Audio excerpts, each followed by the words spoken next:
I think the definition of greatness is to inspire the people next to you. I think that's what greatness is or should be. It's not something that lives and dies with one person. It's how can you inspire a person to then in turn inspire another person that then inspires another person.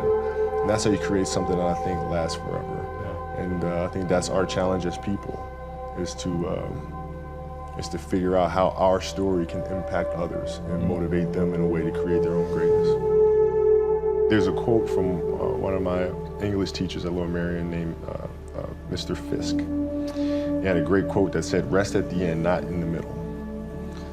And that's something I always live by. I'm not gonna rest, I'm gonna keep on pushing now. There are a lot of answers that I don't have, even questions that I don't have. But I'm just gonna keep going. I'm just gonna keep going, and I'll figure these things out as we go, right? And you just continue to build that way. So I try to live by that all the time. And what brings you the most joy right now? Being with my family. Really? That is the most fun. It's just, it's hanging out with them all summer, being able to like do things that I ordinarily couldn't do. Yeah. Because of training, because of season and stuff like that. So being around them and watching Bianca grow up, because there are a lot of things that I miss with Nathalie and Gianna because I was playing. So being there every day with them is so much fun, man. So it brings me the most joy. What does love feel like?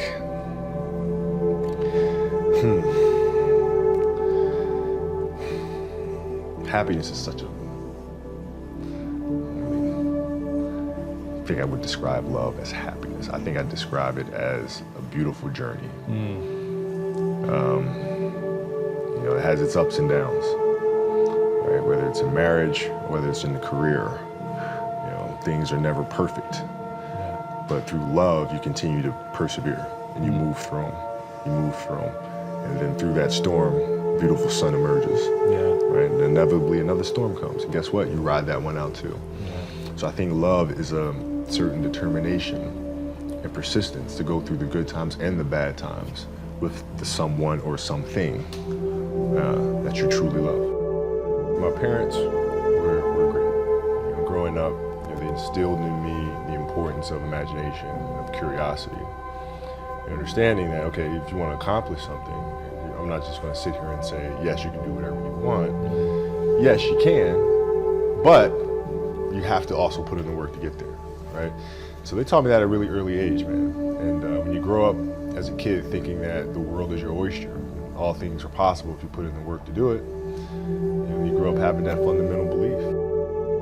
My mom was there on a daily basis. My father was really influential at a really critical time where I had a summer where I played basketball when I was like 10 or 11 years old, and a very prominent summer league in Philadelphia called the Sunny Hill League. My father played, my uncle played, and they were like all-time greats and stuff. And Wilt Chamberlain played in the league, Earl of Monroe played in the league. And here I come playing, and I don't score 1 point the entire summer. Really? Not one. How old were you?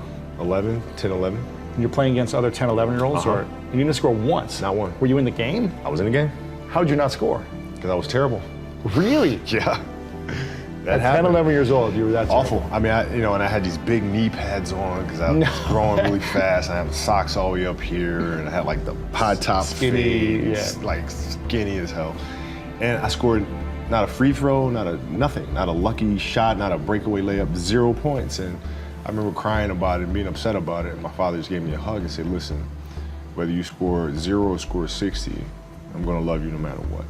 Wow. Now that is the most important thing that you can say to a child. Because from there I was like, okay, that gives me all the confidence in the world to fail. I have the security there. But to hell with that, I'm scoring 60. Let's go. Right. And from there I just went to work. And I stayed with it, and I kept practicing. When you're in this culture in our society, you can do some phenomenal things individually, but they'll never reach their full potential unless you do them collectively. And you have to figure out how to do that.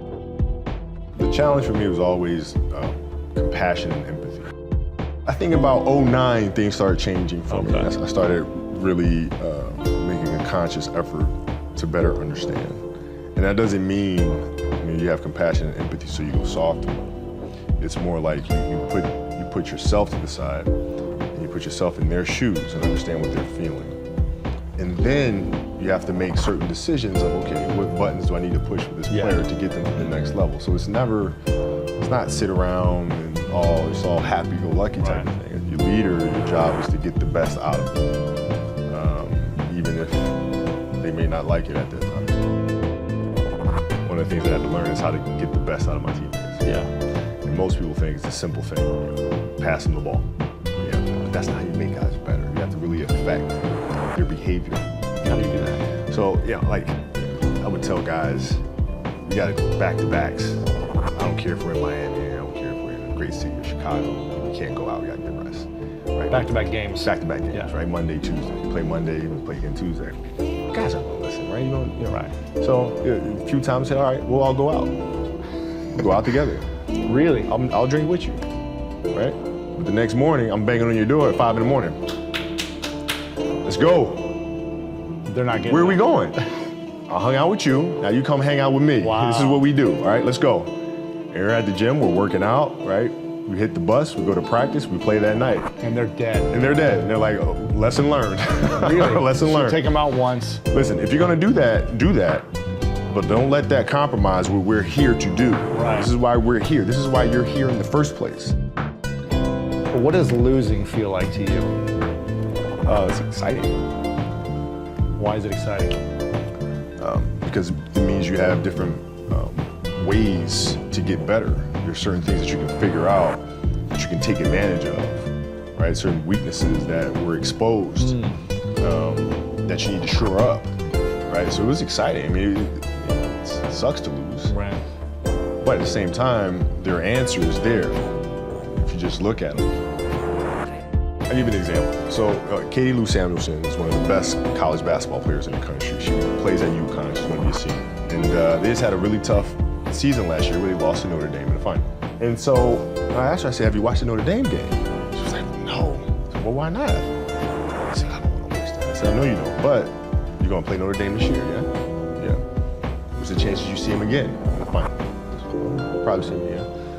I said, well, you can't show up and play them without knowing why you lost that one, right? So, the mistakes that you made in that game, you have to do the hard stuff and watch that game and study that game to not make those mistakes over and over again just because you weren't brave enough to face it. So she came down to the office. I brought her down to the office and we sat down, we watched that game together, right? And you gotta deal with Face it. You gotta deal with it. Face it, learn from it.